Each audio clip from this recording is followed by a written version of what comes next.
O caso da decisão de Lula, né, que anulou as condenações contra ele.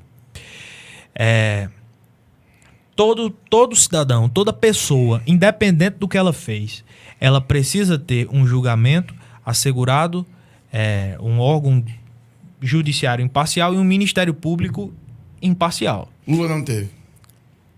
Não. O que foi que aconteceu com Lula? Ele foi inocentado? Não.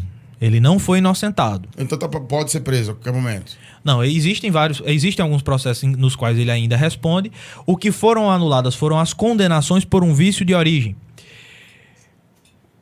Qual é o axioma básico do processo judicial? É um juiz imparcial. E o Ministério Público também. Embora eu não concorde com isso. O cara entrou numa bomba. Os dois lá estão viciados. Eu não concordo com que o Ministério Público tenha que ser um órgão imparcial. Não concordo com isso. Eu não acho que haja lógica nessa ideia. O Ministério Público... Tem que ser parcial mesmo. Ele é parcial, meu amigo. Ele é parte no processo. Ele funciona para fazer o controle externo da atividade policial durante a investigação. Mas ele tem que usar a perícia, ele tem que usar a prova. Ele não pode usar data show. É isso aí. É isso aí. O Ministério Público tem que se ater a uma análise fria e objetiva e jurídica de provas. E nisso consiste a sua imparcialidade. O que... não vamos aprofundar nisso, não. O caso Lula não teve. E eu sou sincero com você. Pode, por favor. Não precisava do Intercept para você verificar isso. Entre um dos processos da Lava Jato, esse Lula não era réu diretamente. Mas tinham pessoas da cúpula, agentes políticos de algum grau de relevância, que eram réus nesse processo.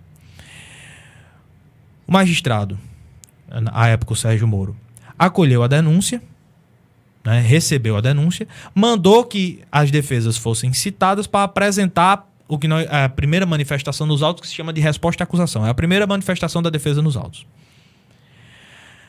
Ainda estava em curso o prazo para a apresentação de algumas dessas defesas. Ou seja, algumas dessas defesas ainda tinham parte do prazo assegurado na lei para apresentar essa primeira manifestação. E ele realizou a audiência de instrução. Jesus do céu. Será que ele queria prender Lula? As defesas... E esse Lula não é diretamente... Não é nem Lula, é amigo de Lula. Bom, ele queria tocar o processo para frente, né? Ele realizou a primeira parte da audiência de instrução, pendente prazo para apresentação de defesa, e um prazo de 10 dias. O prazo para a apresentação dessa primeira defesa é de 10 dias corridos. Ele não quis esperar o decurso de um prazo... Você como advogado faria o que numa situação como de 10 dias? Eu faria o que eles fizeram. Entraram com um habeas corpus no tribunal, o tribunal não concedeu, entraram no STJ, não concedeu, entraram no Supremo, o Supremo só foi conceder lá em cima. Bom que os tribunais, tudo, né? Isso é uma coisa que eu ia perguntar. Abuso do poder. Essa ideia de você ter que levar as coisas pro Supremo não impacta diretamente aquela parada que tu falou logo no início, da lentidão dos processos? Tipo, você ter um processo numa primeira instância, uma segunda instância, na terceira instância, aí você vai acumulando. Porque são só 11 pessoas ali, né? E é tanta coisa que muitas vezes eles se dividem e vão julgando os processos, né? Vão dando procedimento de forma unitária. E aí eu tava vendo que muitas vezes não é porque o STF se entende que seja uma discussão, né, em que aquelas 11 cabeças vão discutir a respeito de um processo. E muitas vezes não é isso que acontece. É um único magistrado que vai julgar um determinado processo por conta do número de pessoas. Deixa eu enriquecer a sua pergunta. E não é talvez também uma desconfiança nos tribunais menores por acreditarem que esses tribunais já estão viciados? Vê bem, primeiro ponto. A Corte Constitucional ela só deveria discutir matérias de natureza constitucional com repercussão geral. Né? Isso. Acontece que nós temos uma quantidade tão absurda de violações flagrantes à Constituição que demandar o Supremo acaba sendo uma praxe. Sabe? Acaba sendo uma praxe. Então não tem jeito. O Supremo está sobrecarregado porque há uma ausência de órgãos eficientes de controle que evitem que esses abusos eles ocorram de modo sistemático. Eu vou dar um exemplo rápido. Você tem o Queiroz. A mulher estava foragida. É o único caso no direito brasileiro em que a foragida recebe foro privilegiado para estar em casa. Veja bem, eu acabei não completando um raciocínio que julgo importante. Então vamos lá. O caso Lula, mais uma vez, né? O Lula não foi inocentado. Ele não foi inocentado. O que foi reconhecido é que faltou a ele o axioma básico do processo judicial, que é um juiz imparcial, e houve uma anulação dos atos decisórios, de todos os atos decisórios, desde o recebimento da denúncia. Tomados por Moro. Então, a denúncia volta para a fase inicial, anula-se o processo, volta a ser a fase de apresentação da denúncia, vai ter um magistrado que vai precisar receber, que vai precisar processar, que vai precisar julgar. Mas muitos processos já estão sendo descartados, né? Aí o que aconteceu? Eles estão prescrevendo. Eles estão prescrevendo. É uma prática comum no Brasil? Aí vamos lá. Outra crítica que é muito injusta. A prescrição ela é um instrumento que existe em todos os países de cultura ocidental. Por que que no Brasil prescreve-se muito? Porque nós não conseguimos, enquanto sociedade, enquanto poder público, enquanto Estado, nos organizar para darmos conta de nossas demandas. Aí você vai... vamos voltar um pouquinho. Por que que a prescrição existe?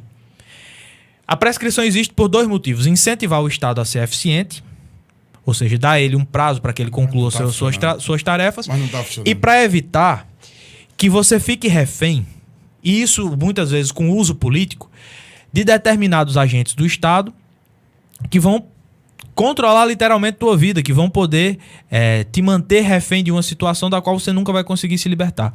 Aconteceu no passado, e por isso a prescrição foi criada, de você ter se envolvido em um determinado ilícito, e representantes do próprio Estado, fossem eles integrantes de poder, fossem eles de instituições e etc. Foi segurando.